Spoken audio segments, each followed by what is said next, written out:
तो हम लोगों ने एक बहुत ही महत्वपूर्ण इलेक्ट्रोडायनेमिक्स के नियम के बारे में पढ़ा, जिसको हम लोग गॉस का नियम कहते हैं। और वो गॉस का नियम हमने इस तरह से लिखा, divergence of electric field equal to rho by epsilon not.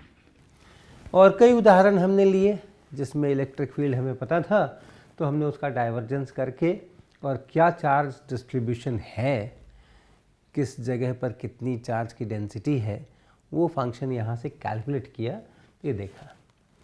अब इसी का एक इंटीग्रल फॉर्म भी है जो आपका बहुत जाना पहचाना है, आपने बहुत सारा पढ़ा होगा, उससे कई सारे इलेक्ट्रिक फील्ड निकाले होंगे। और वो इंटीग्रल फॉर्म ऐसा है कि आपको एक वॉल्यूम की कल्पना करें, किसी प्रकार के एक पूरे वॉल्यूम की कल्पना करें, और उस वॉल्यूम में, तो ये वॉल्यूम है कोई, इसको आप एज अ टाउ, हम लोग ये सिंबल वॉल्यूम के लिए इस्तेमाल करेंगे, और इस वॉल्यूम पर इसको इंटीग्रेट करें। क्या अर्थ है इसका, ऐसे पहले हम लिखें फिर बताएं।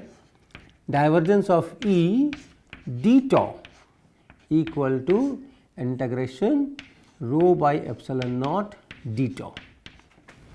अर्थ क्या हुआ?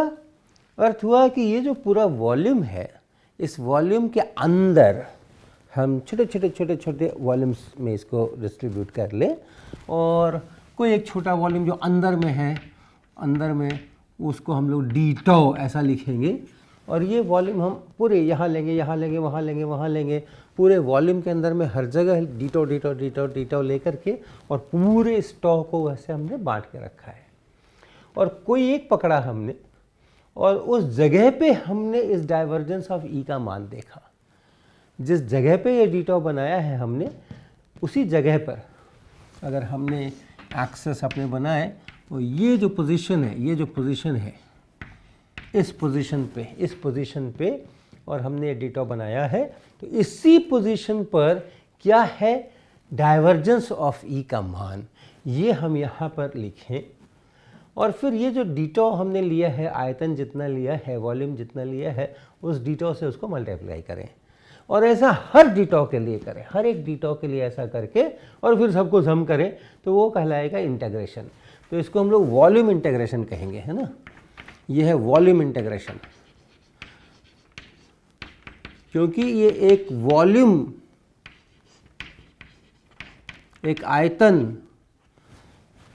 पर हिस्से बना करके और तब ये इंटीग्रेट किया जा रहा है, तो ये वॉल्यूम इंटीग्रेशन।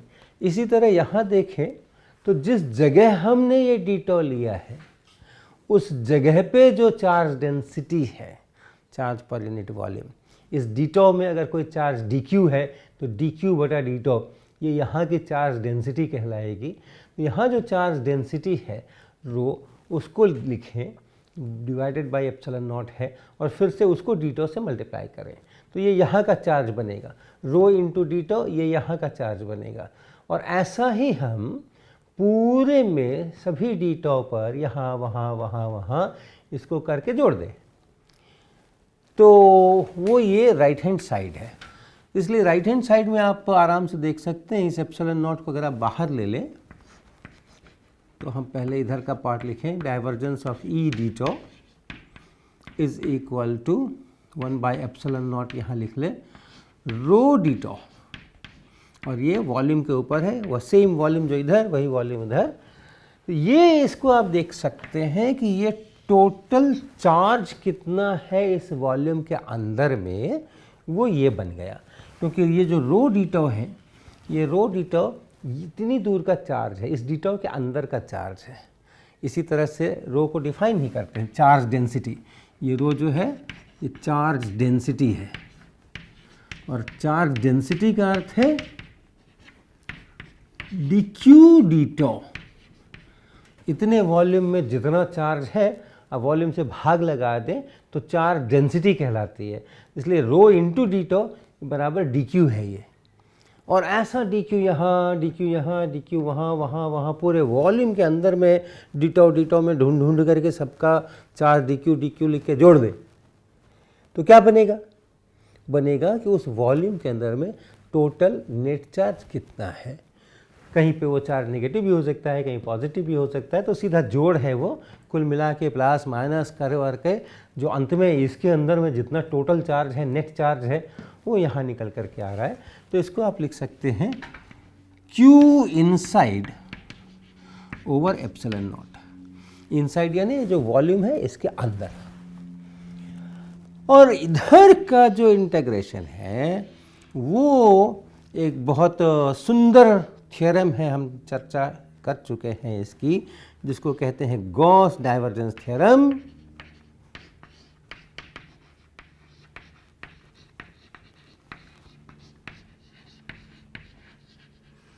और वो गॉस डाइवर्जेंस थ्योरम किसी भी वेक्टर फील्ड के लिए, इलेक्ट्रिक फील्ड के लिए ज़रूरी नहीं, किसी भी वेक्टर फील्ड के लिए वो लागू है।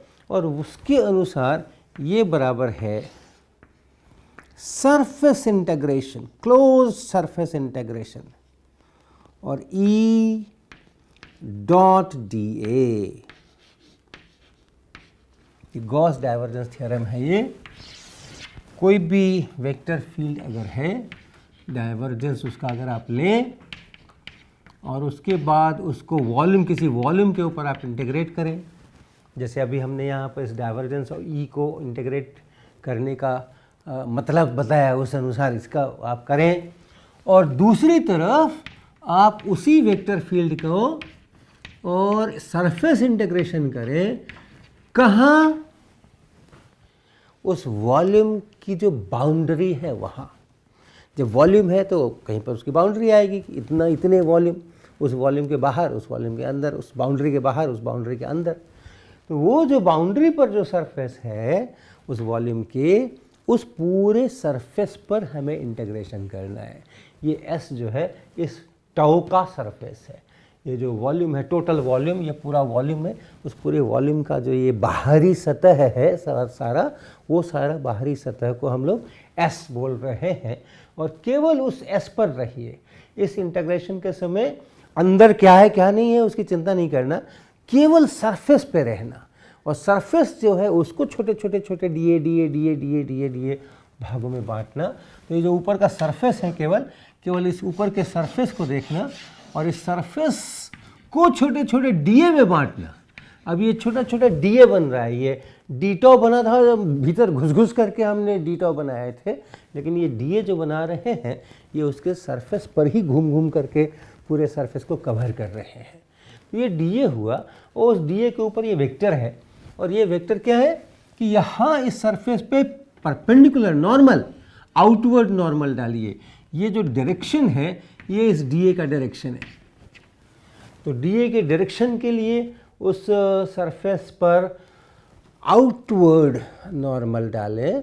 उस डायरेक्शन में कितने मैग्नीट्यूड का, तो जितना ये क्षेत्रफल लिया गया है उतने मैग्नीट्यूड का वो है ये डीए वेक्टर। तो इस जगह पर आप इस ए वेक्टर को देखें, ये ए वेक्टर, यहाँ पर आप उस ए वेक्टर को देखें, वो भी एक वेक्टर है ए वेक्टर, और ये डीए भी एक वेक्टर है। और फिर आप ए डॉट डीए करें इस जगह पे, ऐसा ही हर डीए के ऊपर करें और उन सबको जोड़ दें, तो ये राइट साइड का इंटीग्रेशन बन गया। तो गॉस डाइवर्जेंस थ्योरम बहुत ही इंटरेस्टिंग, रोचक है, क्योंकि एक तरफ आप पूरे वॉल्यूम में किसी चीज़ को इंटीग्रेट करते हैं, अंदर वॉल्यूम के अंदर सारे वॉल्यूम पर ये इंटीग्रेशन होना है, और यहाँ सिर्फ सरफेस के ऊपर इंटीग्रेशन होना है, अंदर से कोई इस तरफ कोई उसकी जगह ही नहीं है। और तब भी ये दोनों बराबर होते हैं। पूरे वॉल्यूम के ऊपर आप उस वेक्टर के डाइवर्जेंस को निकाल करके और उसको इंटीग्रेट करें, और दूसरी तरफ उस वेक्टर को स्वयं आप केवल सरफेस के ऊपर इंटीग्रेट करें डॉट प्रोडक्ट करके। ये दोनों आपस में बराबर होते हैं, इनके मान आपस में बराबर होते हैं। ये गॉस डाइवर्जेंस थ्योरम है, प्रूफ आपको किताबों में मिलेगा इसका। तो उसके अनुसार ये divergence of E ditto volume के ऊपर ये बराबर है ई डॉट डी ए, उसके जो सरफेस है, जिस वॉल्यूम का जो बाउंड्री सरफेस है वो, और दूसरी तरफ है ये टोटल चार्ज उस वॉल्यूम के अंदर में, क्लोज सरफेस के अंदर में जो है, डिवाइडेड बाय एप्सिलॉन नॉट। ये कहलाता है integral form of Gauss's law.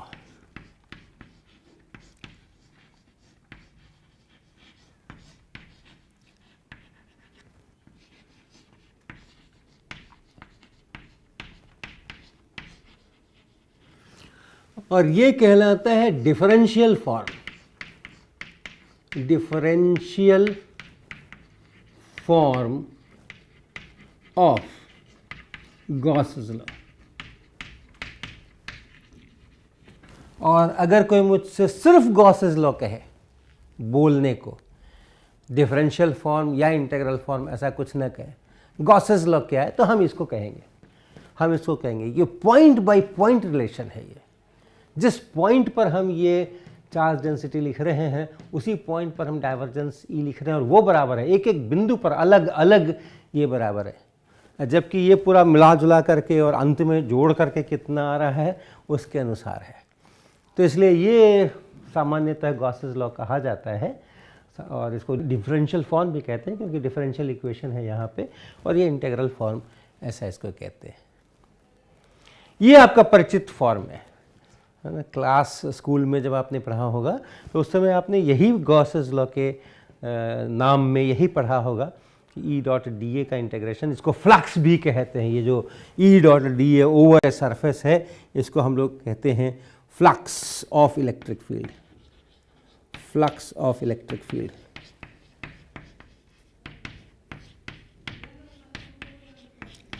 Through the surface, through the closed surface।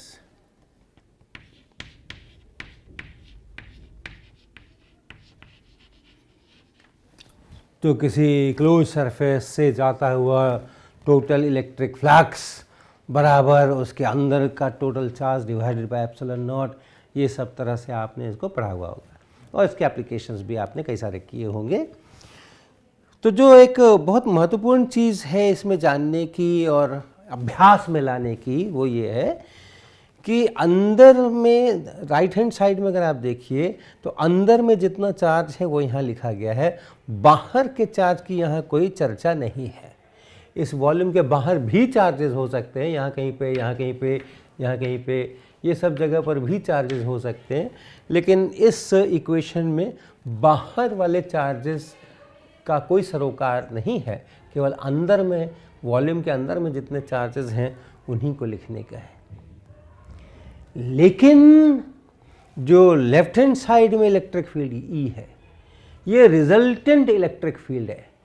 ये रिजल्टेंट इलेक्ट्रिक फील्ड है। जब आप यहाँ पर ये ई डॉट डी ए निकालने के लिए सरफेस के किसी पॉइंट पर इलेक्ट्रिक फील्ड लिखेंगे और उस इलेक्ट्रिक फील्ड के साथ में आप इस डी ए का डॉट प्रोडक्ट करेंगे, तो ये इलेक्ट्रिक फील्ड सभी चार्जेस के कारण इलेक्ट्रिक फील्ड है।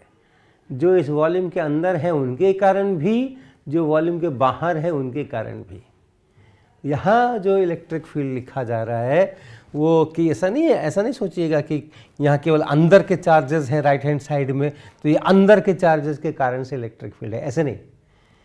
ये सबके कारण से इलेक्ट्रिक फील्ड है। अंदर में, बाहर में, जहाँ जहाँ चार्जेस है वो सब मिलके जितना इलेक्ट्रिक फील्ड यहाँ पैदा कर रहे हैं वो यहाँ पे अपने को लिखना है। तो ये एक चीज़ कई बार मिस हो जाती है, तो इसको ध्यान में रखने का है। फिर इसके कई सारे एप्लीकेशंस आपने किए होंगे। सबसे जो किताबों में सबसे पहले रहता है point charge, point charge, electric field due two point charge. इस फॉर्म में क्या है, हम लोग इसका इस्तेमाल करते हैं सामान्यतः कि हमारे पास कुछ चार्ज डिस्ट्रीब्यूशन दिया हुआ है और उसके कारण हम कहीं पे इलेक्ट्रिक फील्ड निकाल रहे हैं। इसका इस्तेमाल हम करते हैं कि हमें इलेक्ट्रिक फील्ड दिया हुआ है और उसके कारण से किस चार्ज डिस्ट्रीब्यूशन से वो आया है इलेक्ट्रिक फील्ड, उसको निकालने की कोशिश यहाँ से करते हैं। यहाँ से उसका उल्टा काम है। चार्जेस अगर मेरे को दे रखे हैं तो इलेक्ट्रिक फील्ड निकालने का हम लोग कोशिश करते हैं। तो कई परिस्थितियों में इसका उपयोग करके इलेक्ट्रिक फील्ड निकालना आसान होता है, कई परिस्थितियों में नहीं भी होता है। तो जो एक सबसे पहले हम लोग पढ़ा करते हैं क्लासेस के अंदर में, स्कूल्स के अंदर में, वो है कि एक पॉइंट चार्ज क्यू है और उसके कारण से और वहाँ से कुछ r डिस्टेंस के ऊपर एक पॉइंट है, तो उस पॉइंट पर इलेक्ट्रिक फील्ड का मान बताएं। और उसके लिए हम लोग कहते हैं कि अच्छा हमें यहाँ पे इलेक्ट्रिक फील्ड चाहिए, तो एक स्फेरिकल सरफेस बनाते हैं, पूरा गोल गोल एक स्फेरिकल सरफेस बनाते हैं जिसका सेंटर यहीं इस क्यूब पे ले लेते हैं, और वो स्फेरिकल सरफेस इस पॉइंट से होके गुजरता है। और फिर हमारे आर्ग्यूमेंट शुरू होते हैं। क्या आर्ग्यूमेंट शुरू होते हैं? हम कहते हैं इस पूरे स्फेरिकल सरफेस पे इसका इस्तेमाल करो, इसका इस्तेमाल करो, और क्या लिखो, E dot dA integration surface के ऊपर, उस सरफेस के ऊपर बराबर अंदर में जितना चार्ज है, ये Q चार्ज यहाँ लिखा है, तो Q divided by epsilon not, ये इतना, ऐसा लिखते हैं हम पहले। और फिर इसका इवैल्यूएशन करते हैं, इसकी गणना करते हैं, और यहीं पे बहुत सारा आर्ग्यूमेंट्स है। कैसे गणना करते हैं, क्या है ये है कि आप इस पूरे सरफेस के ऊपर जगह जगह पर dA लीजिए, जगह जगह पर आप अपना dA बनाइए, कभी यहाँ कभी वहाँ कभी वहाँ, ऐसा अलग अलग जगह पर आप dA बनाइए, और पूरे को इसी तरह से बांटिए, और हर जगह E डॉट dA कीजिए। तो सबसे पहली चीज़ क्या है कि कहीं पर भी आप होंगे, यहाँ होंगे, यहाँ होंगे, यहाँ होंगे, यहाँ होंगे, सरफेस के ऊपर, सरफेस पे, ये ध्यान रखने का है। तो वो सभी पॉइंट्स जो आप ले रहे हैं, वहाँ इलेक्ट्रिक फील्ड की दिशा इस सेंटर से उस पॉइंट को मिलाने वाली जो लाइन है, रेडियल लाइन है, रेडियस है, उसी के अलोंग होगी। ये पहली बात आप सोचें। E at any point on the surface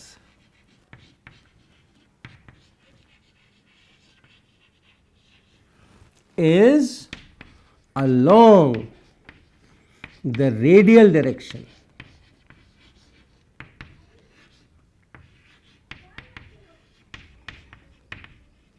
अगर आप इसको ओरिजिन कहें, XYZ एक्सेस बनाए, और उसके बाद स्फेरिकल पोलर कोऑर्डिनेट्स का इस्तेमाल करें, r थीटा y का, तो ये जो डायरेक्शन है वो r कैप का डायरेक्शन होगा, जिधर r बढ़ता है। तो अगर आप यहाँ पर हैं तो ये डायरेक्शन हुआ, अगर आप यहाँ पर हैं तो फिर ये डायरेक्शन हुआ, आप यहाँ पर हैं तो फिर ये डायरेक्शन हुआ। आप कल्पना कीजिएगा, ये दो डिमेंशन का बोर्ड है, लेकिन आप कल्पना कीजिएगा एक स्फेरिकल सरफेस है, केंद्र के ऊपर एक चार्ज Q है, और हमें यहाँ इलेक्ट्रिक फील्ड चाहिए उसके सरफेस के किसी पॉइंट पे। तो जो इलेक्ट्रिक फील्ड है, हम बोलते हैं कि वो हमेशा रेडियस के ही डायरेक्शन में रहेगा, बाहर की तरफ जा सकता है या अंदर की तरफ जा सकता है, लाइन उसकी वही रहेगी। क्यों, कैसे हम कह सकते हैं ये? क्या हम ऑलरेडी अपनी पुरानी जानकारी कूलम्ब्स लॉ का इस्तेमाल कर रहे हैं? क्योंकि हम तो गॉस थ्योरम, गॉस लॉ का इस्तेमाल करके और यहाँ फील्ड जानना चाहते हैं, तो पहले ही से हमें फील्ड पता है क्या, या फील्ड की डायरेक्शन पता है क्या, जिसका हम यहाँ इस्तेमाल कर रहे हैं क्या? तो वास्तव में हम उसका इस्तेमाल नहीं कर रहे हैं, और बिना उस जानकारी का इस्तेमाल किए हुए भी हम ये बात कह सकते हैं। क्यों? यहाँ पर एक बहुत प्रकृति की दूसरी बड़ी इंटरेस्टिंग चीज़ आती है, जिसको हम लोग सिमेट्री कहते हैं। आप इस रेडियल डायरेक्शन के अलावा कोई दूसरा डायरेक्शन सोचिए। मान लीजिए टैंजेंट की तरफ हो, मान लीजिए टैंजेंट की तरफ हो, तो टैंजेंट की तरफ अगर इलेक्ट्रिक फील्ड होना है, या एक कंपोनेंट मान लीजिए टैंजेंट की तरफ होना है, तो उस पॉइंट से बहुत सारे टैंजेंट खींचे जा सकते हैं। इस पॉइंट से बहुत सारे टैंजेंट खींचे जा सकते हैं। जैसे आप देखें, अगर ये स्फेरिकल सरफेस आप सोचें, और यहाँ पर ये DA को देखें, यहाँ मान लीजिए मेरा ये पॉइंट है, और हम कहें कि टैंजेंट के डायरेक्शन में इलेक्ट्रिक फील्ड होना चाहिए, तो कौन सा टैंजेंट? आप वो टैंजेंट ऐसे भी खींच सकते, आप वो टेंजेंट ऐसे भी खींच सकते, आप ऐसे भी खींच सकते हैं, आप ऐसे भी खींच सकते हैं, आप बहुत तरीके से वो टेंजेंट खींच सकते हैं। और ये सारे टेंजेंट एक दूसरे से आप उसमें भिन्नता नहीं कर सकते हैं कि कौन सा वाला स्पेशल है जो जिधर इलेक्ट्रिक फील्ड का कंपोनेंट होना चाहिए। और इस तरह से अगर कई सारे इक्विवेलेंट डायरेक्शंस अवेलेबल हो और इलेक्ट्रिक फील्ड को एक ही खास डायरेक्शन लेना है, तो फिर इसमें से वो कोई भी डायरेक्शन नहीं ले सकता और उस तरफ उसका कोई भी कंपोनेंट नहीं हो सकता। कॉम्पिटिटर है, अगर ये डायरेक्शन आप कहेंगे तो फिर ये क्यों नहीं कहेंगे, ये क्यों नहीं कहेंगे, ये क्यों नहीं कहेंगे, ये क्यों नहीं कहेंगे, ये क्यों नहीं कहेंगे। ये सारे डायरेक्शंस एक दूसरे के कॉम्पिटिटर्स हैं और आप भेदभाव नहीं कर सकते। किसी एक को बिना किसी कारण के आप सेलेक्ट नहीं कर सकते, बाकियों को रिजेक्ट नहीं कर सकते। जबकि रेडियल डायरेक्शन की बात अगर करें, अगर हम कहें कि ये इस डायरेक्शन में है तो इसका कोई कॉम्पिटिटर नहीं है, इस डायरेक्शन का कोई कॉम्पिटिटर नहीं है, ये यूनिक डायरेक्शन है। बस इसमें बाहर की तरफ या अंदर की तरफ इतनी ही अनसर्टेनिटी है और तब वो चार्ज प्लस है या माइनस है, उसके अनुसार वो इलेक्ट्रिक फील्ड कभी बाहर की तरफ या कभी अंदर की तरफ हो सकता है। तो इसलिए ये सिमेट्री के आर्ग्यूमेंट से हम कह सकते हैं कि किसी भी पॉइंट पर जब हम इसको देखेंगे इलेक्ट्रिक फील्ड को, तो उसका डायरेक्शन हमेशा उसकी तरफ होगा। और इस कारण से ये जो E डॉट dA है, E vector dot dA vector, इसको आप लिख सकते हैं E dA। E dA cos theta होता है, साधारणतः आपको याद होगा। E डॉट दो वेक्टर्स अगर है A और B तो लिखते हैं तो AB cos थीटा लिखते हैं, जहाँ थीटा इन दोनों के बीच का एंगल है। तो ये जो इलेक्ट्रिक फील्ड है ये रेडियल डायरेक्शन में है और ये जो dA वेक्टर है वो तो रेडियल डायरेक्शन में है ही, आउटवर्ड नॉर्मल डायरेक्शन में, इसलिए इनके बीच का जो एंगल है वो हम ज़ीरो लेंगे। अगर E बाहर की तरफ है, E अंदर की तरफ है, तो फिर वो माइनस हो करके आएगा। और इसलिए ये जो cos थीटा है ये 1 है और इसलिए इसको हम लोग लिखेंगे E dA। तो ये पहला स्टेप हुआ, पहला आर्ग्यूमेंट हुआ, हमने नेचर की सिमेट्री को इस्तेमाल करके और इस स्टेप को लाया।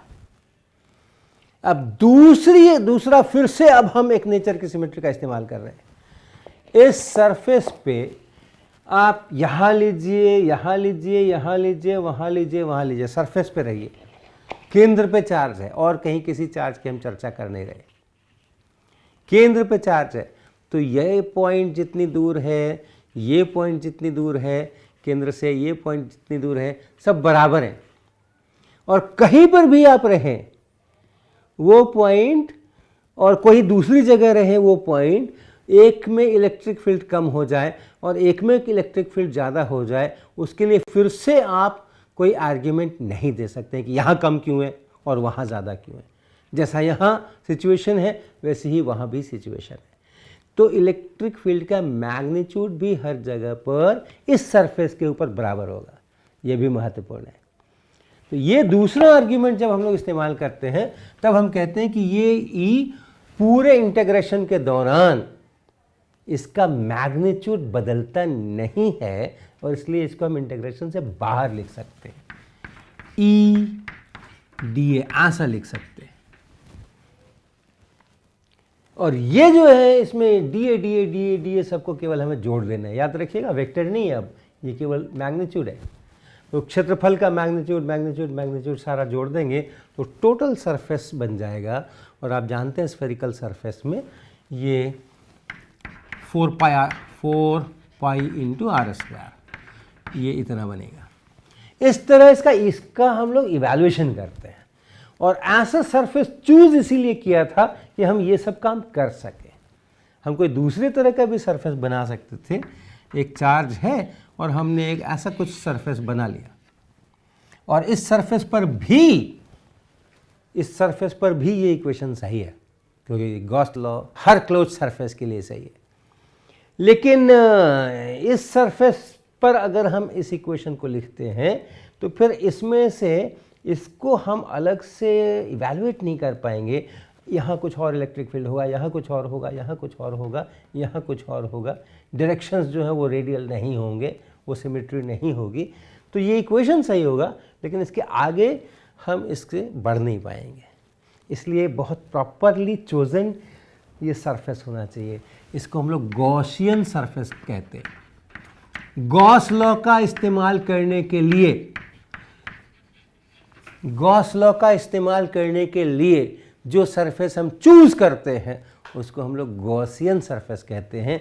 तो गॉसियन सरफेस का चुनाव ये दूरदर्शितापूर्ण ढंग से होना चाहिए, क्योंकि आगे मुझे ये इंटीग्रेशन करना है।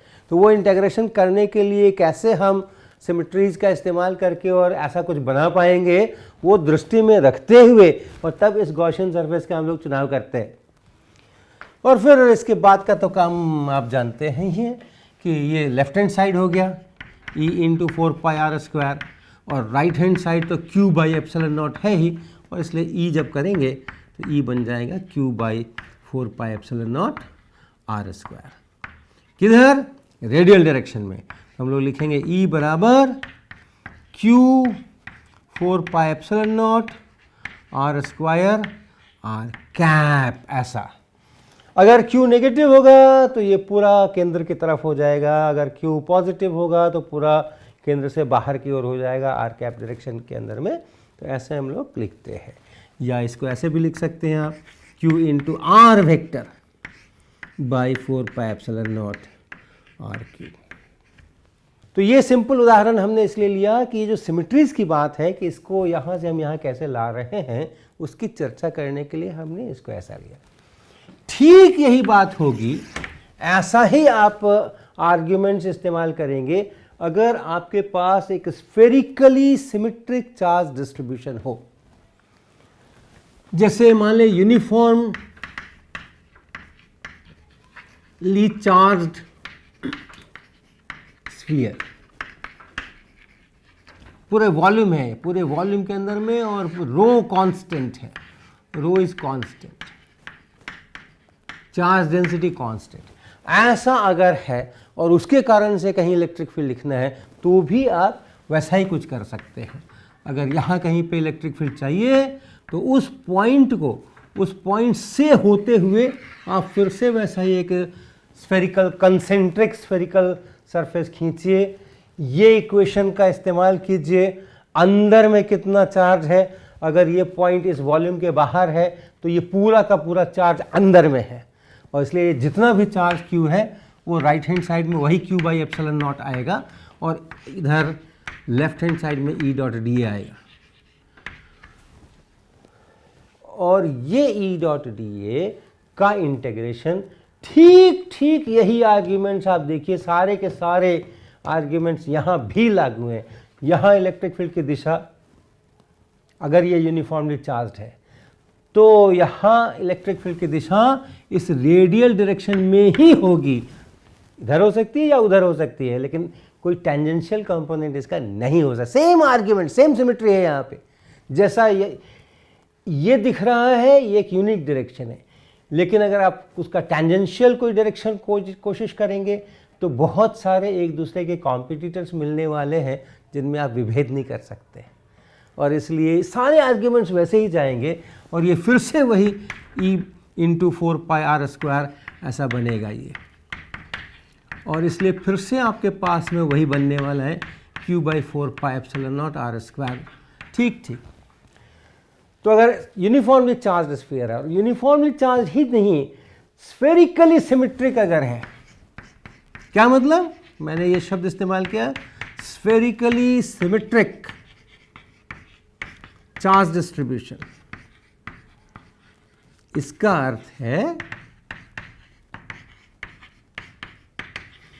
कि जो चार्ज डेंसिटी रो है किसी पॉइंट पे वो सिर्फ r पे डिपेंड कर रही है। ओरिजिन मैंने यहाँ लिया है, XYZ कोऑर्डिनेट्स बनाए हैं, एक्सेस बनाए हैं, और तब हम r θ φ का इस्तेमाल कर रहे हैं, और ये हमारा पॉइंट, कोई पॉइंट हम ले रहे हैं उस वॉल्यूम के अंदर में, और उस पॉइंट को हम ये r वेक्टर कह रहे हैं। तो ये पॉइंट अंदर में यहाँ हो सकता है, वहाँ हो सकता है, वहाँ हो सकता है, वहाँ हो सकता है, वहाँ हो सकता है। तो तो उसका मान, चार्ज डेंसिटी का मान सिर्फ r पे डिपेंड करता है, थीटा फाई पर डिपेंड नहीं करता है। तो ऐसा जब हो, depends only on r, not on theta phi, तो उसको हम लोग कहते हैं स्फेरिकली सिमेट्रिक चार्ज डिस्ट्रीब्यूशन। और वैसा जब भी होगा तो ये चीज़ ऐसी की ऐसी आएगी। और अगर हमारे ये पॉइंट इसके बाहर नहीं हो करके वॉल्यूम के अंदर कहीं पर हो, तब क्या होगा?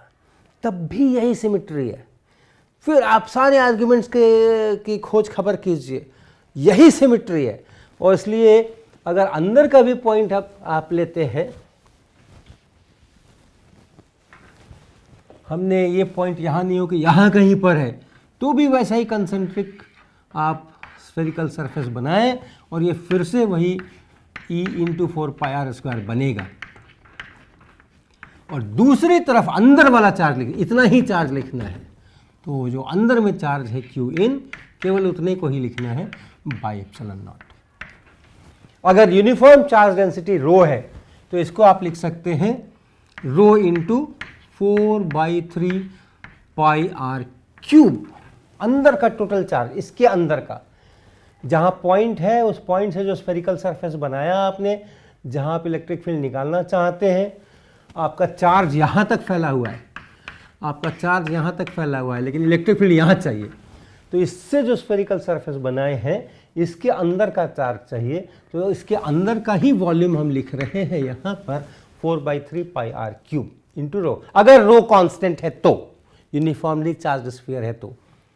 और फिर यहाँ से आप इसको कर सकते हैं और देख सकते हैं कि E जो है वो है rho into r/3 epsilon naught.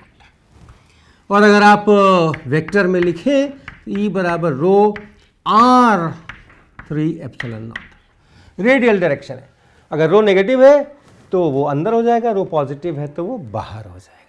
और अगर आप इसको, ये चित्र आपका जाना पहचाना है, r के अगेंस्ट अगर आप इसके मैग्नीट्यूड को केवल प्लॉट करें, ये मैग्नीट्यूड है, तो देखिए आप, ये r बढ़ रहा है, E बढ़ रहा है, लीनियर है। ऐसा कब तक? जब तक आप यहाँ इसके अंदर हैं, सरफेस तक। और उसके बाद ये, और ये कैसा है, 1/r² वैरायटी है, तो इसका ग्राफ ऐसा है। तो ये आप, ये चित्र आपको जरूर याद होगा। ऐसा हम लोग करते हैं यूनिफॉर्मली चार्ज स्फीयर के अंदर। अगर ये यूनिफॉर्म नहीं है, स्फेरिकली सिमेट्रिक है, तो फिर अलग अलग r पे अलग अलग रो हो सकते हैं। तब हम लोग ऐसा नहीं करेंगे, तब हम लोग फिर से उस जो भी रो हमें दिया गया है as a function of r, उसका इस्तेमाल करके और इसका टोटल चार्ज निकाल करके अंदर का, तब फिर उसको यहाँ पे लिखेंगे और ऐसा बनाएंगे। हम कुछ दूसरी सिमेट्रीज की चर्चा अगले क्लास में करेंगे।